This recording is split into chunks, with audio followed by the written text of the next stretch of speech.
मर्ज़े आला जहान तशय्युर आयतुल्लाह अल उज़्मा सैयद सादिक हुसैनी शिराज़ी दामजिल्लो के कलाम में हज़रत इमाम हसन मुज्तबा अलैहिस्सलाम की शख्सियत का तज़किरा।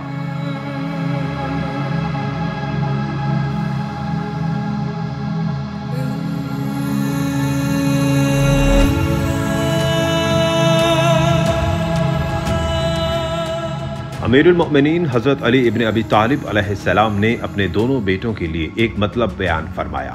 कि रसूलुल्लाह सल्लल्लाहु अलैहि वसल्लम इन दो हस्तियों की शान में कुछ यूं इरशाद फरमाते हैं कि मेरे दो बेटे इमाम हैं, चाहे खड़े हों या बैठे।